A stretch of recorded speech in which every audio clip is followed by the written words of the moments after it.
Jesus knows. One of the stunning things after he rose from the dead was the first time he appeared to the group of his disciples. That was the evening of Resurrection Day. Thomas, doubting Thomas, we call him, was not there. And then the next time Thomas joined them, and they explained to him, we've seen Jesus, we've seen the Lord. And Thomas said, in essence, this is in John chapter 20, he said, I won't believe it until I put my fingers in the nails prints in his hand, and I put my finger in his side. Now this is what he said. Jesus knows. The point is, Jesus knows what you're saying. Jesus knows where you said it. If that's troublesome to you, that kind of information is real disturbing. I don't want him to know everything I'm doing or everything I'm saying. If you're living your life different, and that is, I want to please him, I'm thankful that, when he was on the cross and the middle time period, he had 7 statements and we believe we know pretty much the order in which he said them. The middle statement, which was after there were 3 hours of darkness, after he'd been hanging on the cross, it's Psalm 22, verse 1, my God, why have you forsaken me? Do I think Jesus believed the Father had forsook him? No, I don't believe that. Do I think Jesus experienced on the cross for us in a redemptive fashion for us, and that's where we are, especially in very difficult times? God, why have you forsaken me? Where are you? It's dark. I don't see you. I believe that the Scripture foretold that, Psalm 22, and there are many of the cross psalms of things that took place on the cross that are found in Psalm 22, as well as the resurrection in Psalm 22. I believe, in part, did Jesus experience it? What might that thought have come to him? Absolutely, I think it could have come to him. And he quoted Psalm 22, the first verse, my God, why have you forsaken me? But I believe that was redemptively for our sake, for us.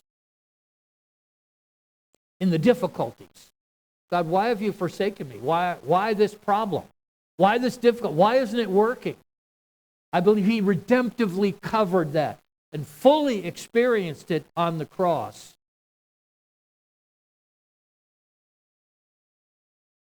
So 8 days later, in the Gospel of John, chapter 20, 8 days later, Jesus again returns to the upper room. He knows where you are. He knows how to get there. He knows the way in, whether the door is locked or not, or how's he going to get. He knows that.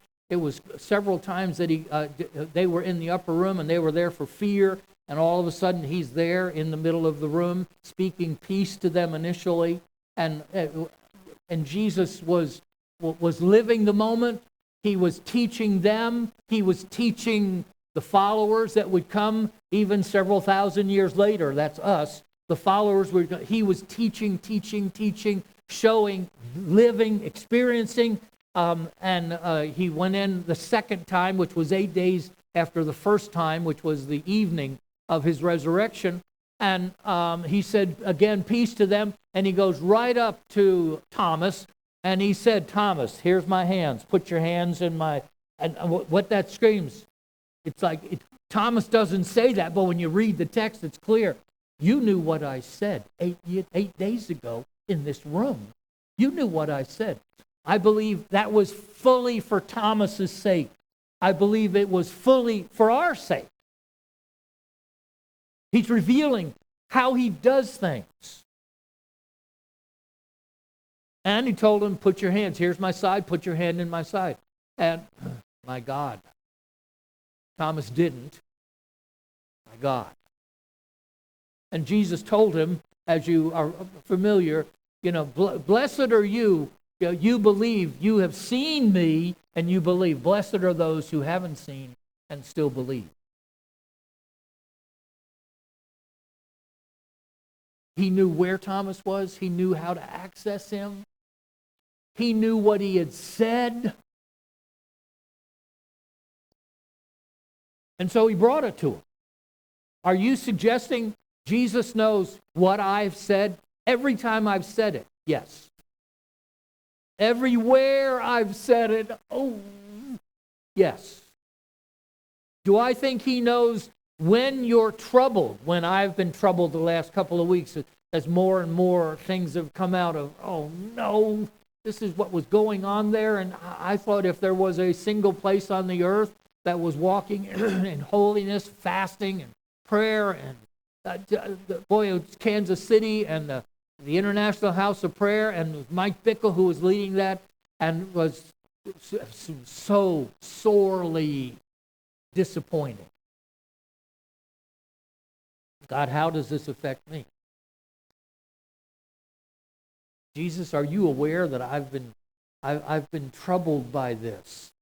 It wasn't a part of the main path that you've used to reveal to me of the calling that you've had on my life. It wasn't a part of the main path, but it was a subpath. And that subpath, the 418 on 418, and the message was 418, that's been an influence in my life. Now I find out that subpath, which wasn't the main path where I came to believe you have called me as a forerunner, as an individual, as a pastor to pastor a church that has a calling that every nation of the world, the movement of the Spirit will come and touch every single nation of the world.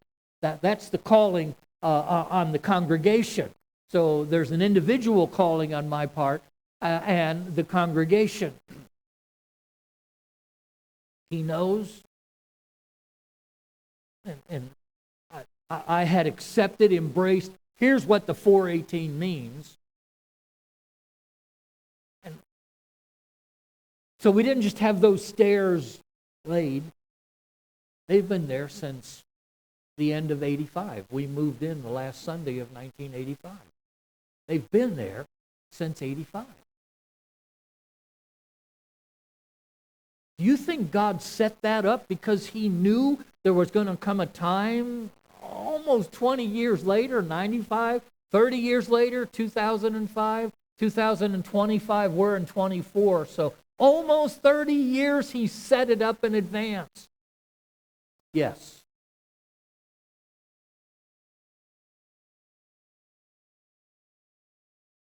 Yes. He set it up in advance.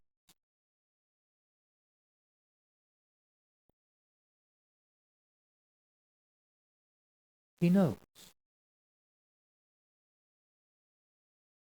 So John chapter 21, verse 1. After these things, Jesus showed himself again to his disciples at the Sea of Tiberias. And in this way, he showed himself. He knows where you are. He knows what you're doing. He knows how to impact you. He knows how to enable you to succeed. He can provide for you in normal ways. He can provide for you where there's no normal explanation. All of this is covered in this Jesus reconciling Peter. Verse 2. Simon Peter. These were the people who were there, the disciples. There's 7 of them. Simon Peter, Thomas called the twin, Nathanael of Cana of Galilee, the sons of Zebedee, that was James and John, and 2 others of his disciples were together. Could have been those 2 from Emmaus. Could have been anybody along there. Could have been 2 of the 11. There's 11 now. Judas was dead. So we don't know who those other 2 were. Simon Peter said to them, so they've gone up, they've come from Jerusalem, they've gone up to the Sea of Galilee. Sea of Tiberias is the Sea of Galilee. And Simon Peter said to them, I'm going fishing. That suggests that Jesus has been gone a while. They maybe haven't seen him. He's making a statement, I'm going back to fishing. I'm here up in Galilee, Sea of Tiberias. I'm going fishing. And they said, we're going with you also. And they went out and immediately got into the boat And that night they caught nothing. So they're all night fishing.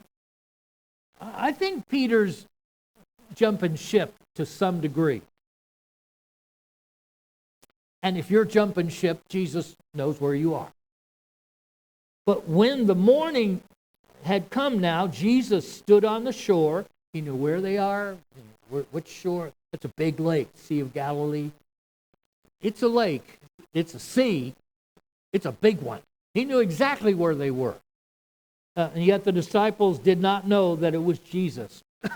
It tells us the Bible uses numbers, figures, amounts. Well, I'm not comfortable with that. Okay, the Bible is. So the more you limit, the more you might be limiting God how different ways He's going to communicate to you. I encourage you, just let it be wide open. Jesus stood on the shore, yet His disciples did not know that it was He. They were 200 cubits, and cubits are different measures. We're not real sure. One of the Bibles used that was like 100 yards. I can do that.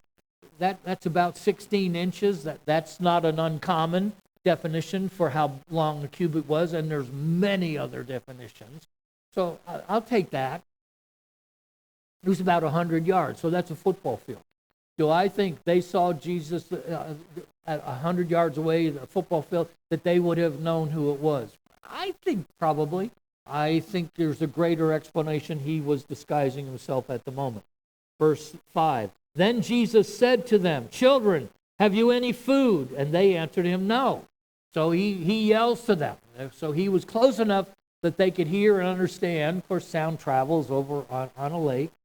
And he said to them, "Cast the net on the right side of the boat, and you will find some." So they cast, and now they were not able to draw it in because of the multitude of fish. He knows really how successful you've been. He knows how to enable you to succeed in the natural realm, to be led by Him,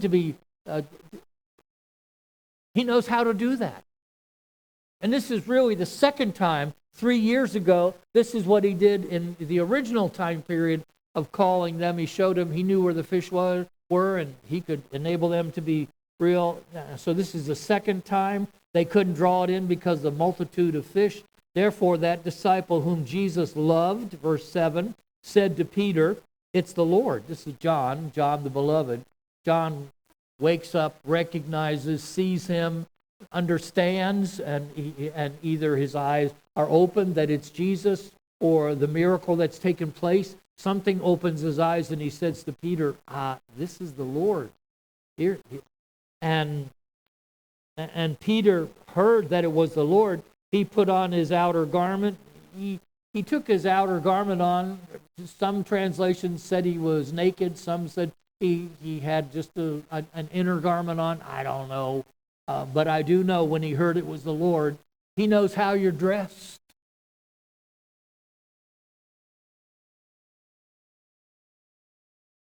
He put on his outer garment, for he had removed it, and he plunged into the sea. So the focus is on him. He dives in. But the other disciples came in the little boat. Details. All the details matter. It was a little boat. For they were not far from land, but about 200 cubits, about 100 yards, dragging the net with fish. So they've got all these fish they're dragging in. Peter's swimming. I mean, it's quite an interesting moment. Then as soon as they had come to land, they saw a fire of coals there and fish being on it and bread. So Jesus doesn't have to have a net. He can have fish for the fire. He can have a fire going. He can have bread. He can make bread appear. He can have it cooked in a cook stove. He's able to use natural means. He's able to use totally supernatural means. He's teaching us how He does things. What's the breadth of what Jesus can do? And He's using these to impact. I know when you So like that story I've told you about the Mandy being a Doolittle, and knowing it was my birthday, and knowing we were celebrating the Doolittle raid, and we were not celebrating my dad's death, we were honoring the time of his passing a number of years before. And it turns out that she was, it wasn't by chance. I believe God used that chance to tell us ahead of time, this is not by chance. This meeting, just like God said, I'm going to spell it out because I don't want you to miss it. This is not by chance. He's not your waiter. Mandy is your waiter, doula. Mandy, doula. We've never seen her before. We always eat at the same table, the same restaurant. She explained why she was there. There's reasons. It's fun to know the reasons. When you have experiences like that, they impact you. You don't grow past those. They impact you. They're intended to. They stun you. They're so healthy. So he had fish. He was cooking breakfast. And Jesus said to them, bring some of the fish which you have just caught. And we're told that Simon Peter went up and dragged the net, because he'd swum to shore, and dragged the net to land full of large fish, 150. Jesus counts. He counts. Numbers are important to him. I've heard a number of different explanations what that 153. For the purpose of this, I'm just trying to, and Jesus knows. But he counts. Was it a spurious number? 418 written in the mud down there, was that just a spurious number? No, it had meaning. He said, I don't do that. He said, I have done this for years, prayed in churches. He said, there's hundreds of churches I've prayed in. He said, one other time, I think it was Valentine's Day, and I wrote a heart in the sand of one parking lot of, I love Susie, that's his wife, I love Susie. He said, that's the only other time I've done this, and who knows how many years I've done this, and how many churches and places I've gone and prayed in their park. And he wrote 418 here down in the mud, down on the 2 years ago, on the 22nd. I think God said, I don't want you to miss this, so where I'm going to put several things together. I don't want you to miss it. And Simon Peter went up and dragged the net to land full of large fish, 153. There was a reason there was 153, but let's leave it. And although there were so many, the net was not broken. Do I think this points to the harvest, that it's going to be so big, it's going to be numbered? There is a number, 1 billion soul plus, that it's going to break the net, the church's ability to deal with? No. But moving on, verse 12, Jesus said to them, come and eat breakfast. He invited them to come and breakfast. Yet none of the disciples dared ask him, who are you, knowing that it was the Lord. And so maybe he still had several people in this time period that he revealed himself to, the two on Emmaus. Mary Magdalene, when he first started interacting with her, she didn't recognize him. That tells me this is something that he does. Do you think any of us have actually saw the Lord, interacted with him, and we didn't know that it was the Lord? Certainly. Certainly.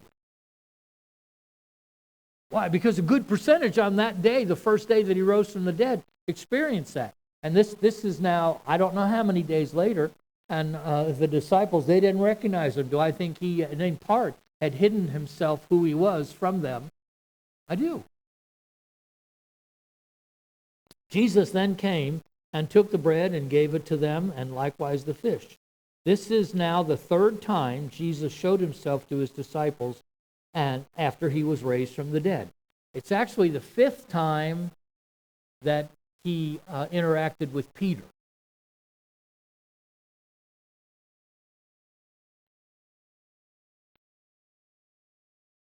Fourth.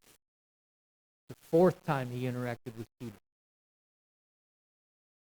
The first time was he showed himself on that first day to Peter. And when those two men from Emmaus made it back to Jerusalem at night before Jesus came into the upper room, they said to him, "The Lord has appeared to Jesus. He has risen from the dead." That was the first time Jesus revealed himself to Peter. Then the first time he came into the upper room, the second time with Thomas. Now we're in the third time, which amounted to the fourth time that Jesus had revealed himself to Peter. He showed himself to all of the disciples after he was raised from the dead. And then, so when they had eaten breakfast, Jesus said to Simon Peter, now he's going to redeem, he's going to reconcile, he's going to rescue Simon Peter. How did he choose to rescue him? Do I think it has anything to do with the three times Jesus, Simon Peter, cursed before he was crucified, when Peter denied him three times? He was told by the Lord he was going to deny him three times before the rooster crowed, and he did. Do I think that three had anything to do with this three? I do. Do I think that's the sum total of it? I doubt it. Probably is so extensive. So when they had eaten breakfast, Jesus said to Peter, "Simon, son of Jonah, do you love me more than these?" So he's now talking straight to him.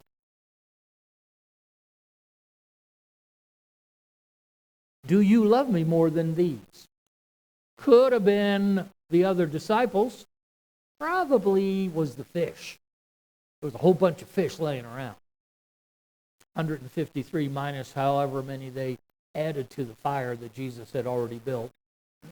Let's say they put 3. They were big fish. I'm just guessing. So let's say there was 150 fish still laying all around. I think Jesus said, Peter, do you love me more than these?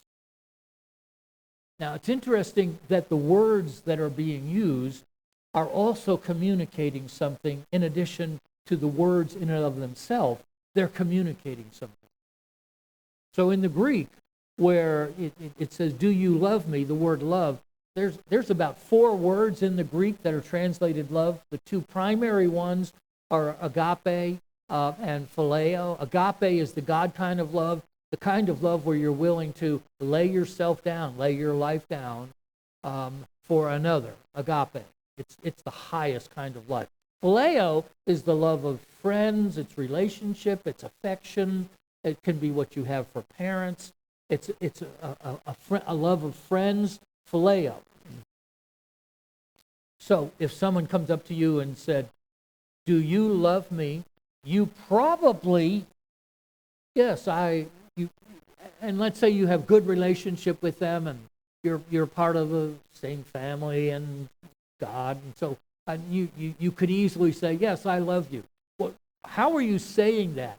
Are you saying, I love you the way that Jesus loved us, the way God revealed his love to us, and that he first loved us, and he laid down his life for us when we were yet sinners. He died for us. It was God's life. I love you with that kind of love. Probably your answer, though you won't think in Greek terms, is probably, I have great affection for you. I think warmly of you whenever I think of you. I just have really wonderful thoughts. I love you. I love being around you. I like you.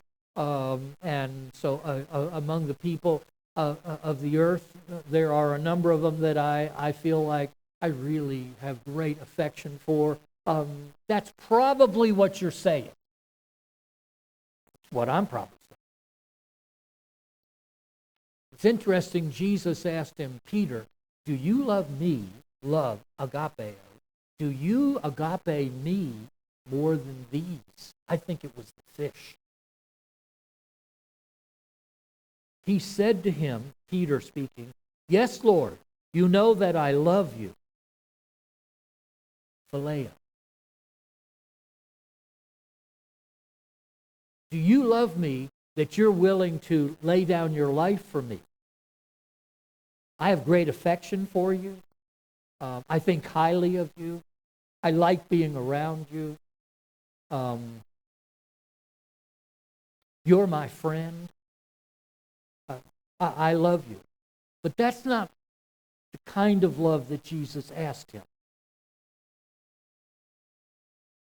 He said to him, feed my lambs. Here's what I want you to do. I want you to feed, which that word means like to nourish my lambs, my young ones. Nourish them. Provide them nourishment. Feed my lambs. And it goes on. Verse 16. He said to him again, a second time, Simon, son of Jonah, do you love me? He said, do you agape me? At least according to the interlinear Bible, it gives you what the Greek words are. Do you agape me? Do you love me with the kind of love you're willing to lay down your life for me? With the God kind of love. It's abandoned. Do you love me with abandoned love, with no restraints? Do you love me? He said to him, this is Simon said to him, yes, Lord, you know that I phileo. You know that I love you. He said to him, tend my sheep. Tend is the word for kind of shepherd. It's broader than just provide food. It's take care of, guide them, lead them, nurture them, nourish them, tend to them. Second time. He said to him, John 21:17. He said to him the third time, Simon, son of Jonah, do you phileo me? That would have been grievous. They knew that, so they're speaking the language. They would understand that.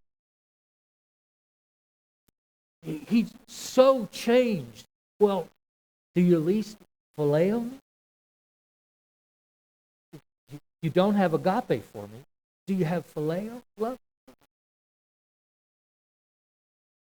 Do you love me? Phileo.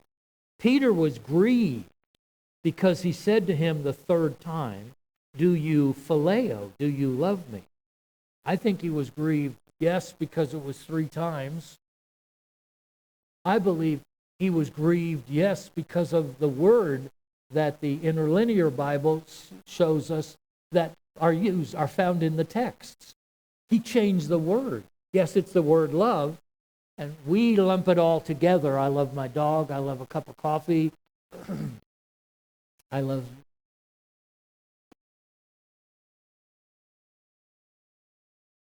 Pardon? Chocolate? I don't love chocolate. Butter pecan? I love butter pecan. I love butter pecan. I love my blanket. So when you use that word and you say, Faye, I love you, are you using the same? Oh, no. I'm here. I'm here for the whole duration. I'm yours. I'm here to protect you, to provide for you, to help make it as easy for you as I can. I'm here, whatever it takes.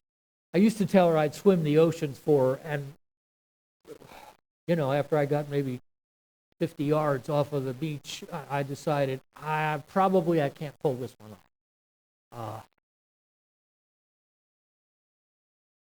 The third time, he said to him the third time, do you love me? And he said to him, Lord, you know all things. That's the truth. Jesus knows. Jesus knows. I think you can grow to a place where that's attractive to you essentially all the time. Maybe when you're having a real bad mood and you're a bit grumpy, and if your spouse or a friend says, now just remember, blame it on me, I'll take it. Pastor Russ says Jesus knows, so he knows you're being grumpy right now. I know he knows it, and don't remind me. I'm aware of it.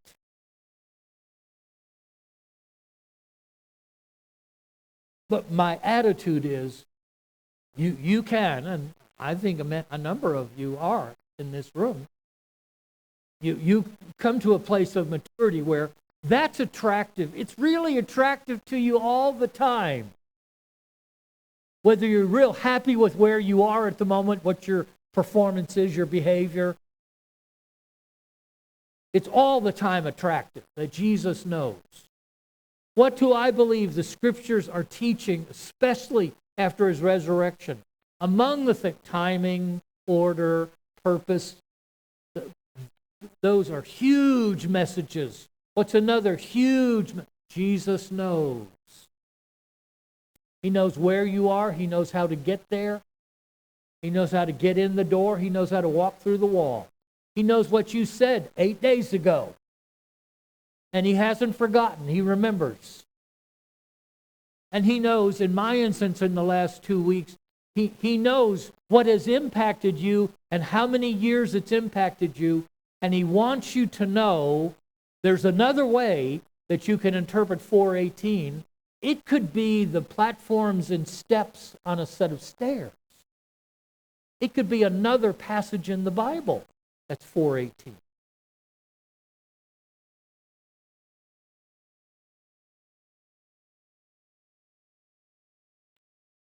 And He said to them, Lord, you know all things. You know that I phileo. You know that I love you. I phileo.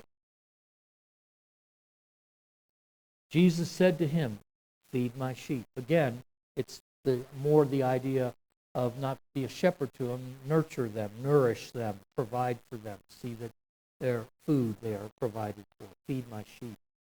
I've put in here in verse 15, Jesus said agape. Peter said phileo. Verse 16, Jesus said agape, do you love me? Peter said phileo. Verse 17, Jesus said, do you phileo me? That was grievous to them. They would have understood the terms and what they meant, and we're just learning. Peter's response was, I phileo you. So then, verse 18, most assuredly, this is Jesus speaking to Peter, because He's redeeming, He's coming, He's guiding Peter along the process of restoration. I think He, among the reasons, all the reasons, I don't know all the reasons, among the reasons, because Peter denied Him 3 times, I believe Jesus had him confess. And was his confession, the highest level of confession? No. What does that tell me about Jesus? Is He understands that that's going to be a process. Do I think Jesus was letting him know there is going to come a time in your life when you will love me with the agape love. And in essence, I can work with this. In essence, I can work with you because of what takes place in the Scriptures. That I can work with this. Do I think it's where you're going to ultimately, Peter, end up? No. I think he's going to ultimately end up in agape love. Pretty sure through history that he died on the cross. A cross. Peter died on a cross.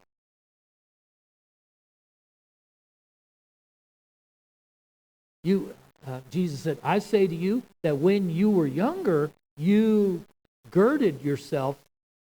So do I think Jesus is referencing, 100 yards out, you were there, minimum clothes, maybe naked, minimum clothes, and you girded yourself, you put your robe on and jumped into the sea? Do I think Jesus will use the current to help you understand the future and how He's leading you? Absolutely. You girded yourself and you walked where you wished. But when you're old, He's telling him, I'm going to tell you now what's going to happen way down the road. But when you're old, you will stretch out your hands, and another will gird you. You're not going to dress yourself. Someone else is going to dress you. And they will carry you where you do not wish. Jesus was telling you, you are going to come to the place where it's going to be agape love. I'm going to lead you there. I know you're not there right now, but I'm going to lead you there. And it's okay. I'm working with you.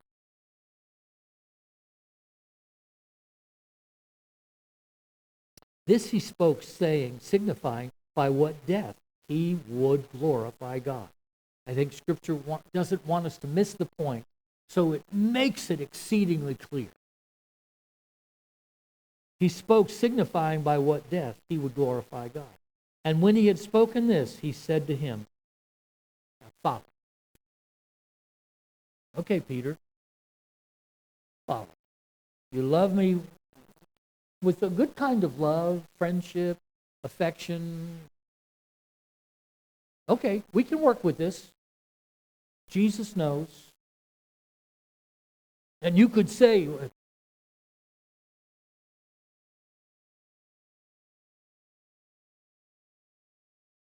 I remember there was a gal we used to be around that when at the church that we were in, and they would do dancing songs. It was real hard for her to dance because a lot of times she didn't have dancing in her heart. And if I'm dancing, the Lord will know that it's not dancing in my heart. So therefore, I can't dance until dancing is in my heart. But you can dance as a sacrifice. You can do that. Do I think Jesus acknowledges that? I think he acknowledged Peter. Even though Peter told him, I don't have the kind of love that you have for me, that what you did on the cross. I've demonstrated I don't have that kind of love. I think Jesus looked at him. He didn't wink at him, but I think he said, in essence, you will. You'll come there. You're not there right now, but follow me. It's a magnificent passage.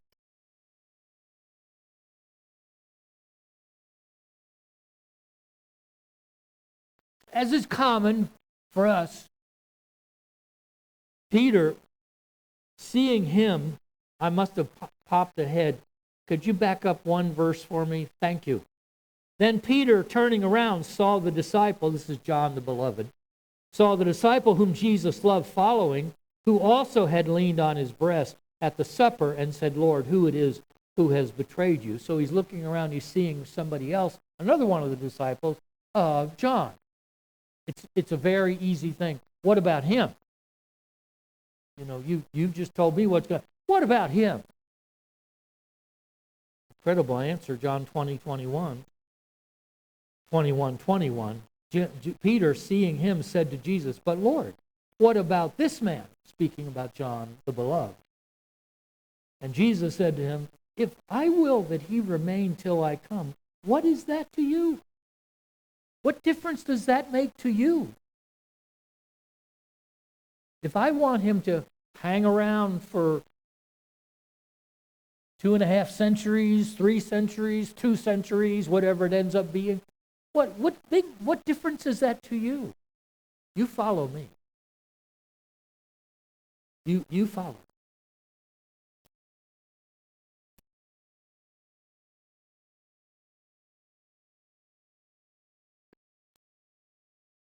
Jesus knows. That's good. If you're wanting to live as wild and off and as wicked and as ungodly as you can, this kind of message is not what you want to hear.